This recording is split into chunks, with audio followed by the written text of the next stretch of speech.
নমস্কার বন্ধুরা, সবাইকে সাত কথা বাই সেজুতি চ্যানেলে সকলকে স্বাগতম জানাচ্ছি। আজকে আমরা রান্না করব ইলিশ মাছের মাথা দিয়ে কুমড়ো। তো চলুন শুরু করি। শুরুতে প্রথমে কড়াই বসায় নিই, একটু সামান্য তেল দিয়ে নিই।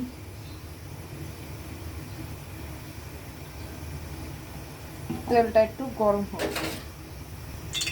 তেলটা গরম হয়ে গেছে, এখন এটা সামান্য একটু আমরা পাঁচফোড়ন দিয়ে নেব।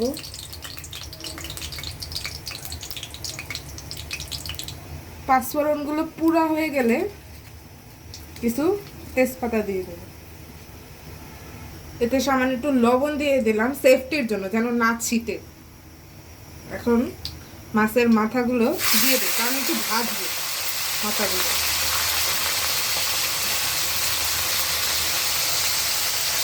মাথাটা আমরা এখন একটু লাল লাল করে ভাজবো, তাহলে মাথাগুলো খেতে দারুণ লাগবে। এতে একটু সামান্য হলুদ দিয়ে দিই, খুবই সামান্য। এখন আমরা এটা লাল লাল না হওয়া অবধি একটু ভাজবো। দেখতেই পাচ্ছেন লাল লাল হয়ে গেছে। এখন এটা আস্তে আস্তে করে আমরা লবণ হলুদ দিতে থাকবো। সামান্য একটু লবণ, একটু হলুদ আর কিছু কাঁচা লঙ্কা। এখন এতে সামান্য একটু জল দিয়ে দেব। এই মশলাটা এখন একটু কষাবো।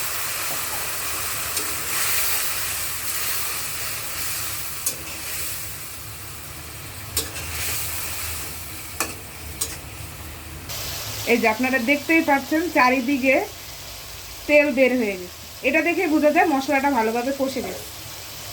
এখন আমরা এখানেই কুমড়োগুলো দিয়ে দেব।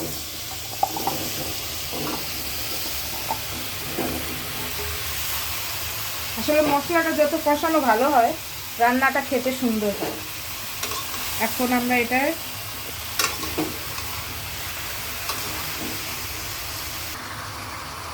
কুমড়োটা ভালোভাবে ঝোলের সাথে মিশিয়ে নিলাম।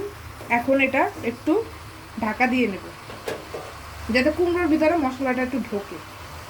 একটু ঢাকা দিয়ে দেব 5-10 মিনিটের মতো। তো বন্ধুরা, এখন একটু খুলে দেখা যাক কি অবস্থা। এই যে সুন্দর কুমড়ো থেকে জল ছেড়ে দিছে। কুমড়োটাও ভালোভাবে অনেকটাই সেদ্ধ হয়ে গেছে, মোটামুটি 60-70% সেদ্ধই হয়ে গেছে। তো এখন আমরা এতে সামান্য একটু জলই দিয়ে দেবো, বেশি না, খুবই সামান্য। সামান্য একটু জল দিয়ে আর 5-10 মিনিটের মতো লাগবে রান্নাটা হতে।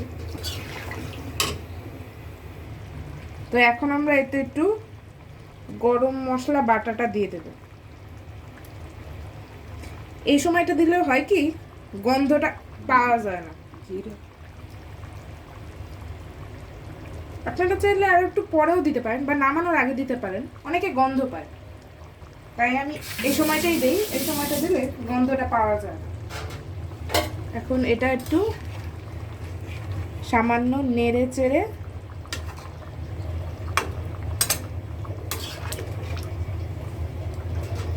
2-3 মিনিটের মতো ঢাকনা দিয়ে নামিয়ে ফেলব।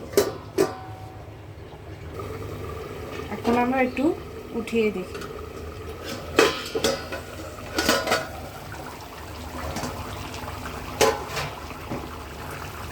এই যে অনেকটাই হয়ে গেছে। এখন আমরা এতে সামান্য একটু ধনেপাতা দিয়ে দেব।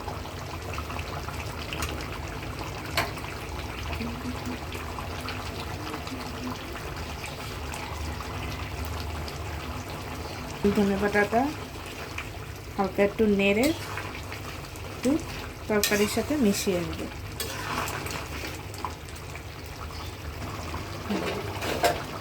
ধনেপাতা দেওয়া ভালোভাবে মিশে গেছে। আমাদের রান্নাটা এখন প্রায় শেষ। তরকারিটা হয়ে গেছে, এখন আমরা এটা নামিয়ে ফেলি।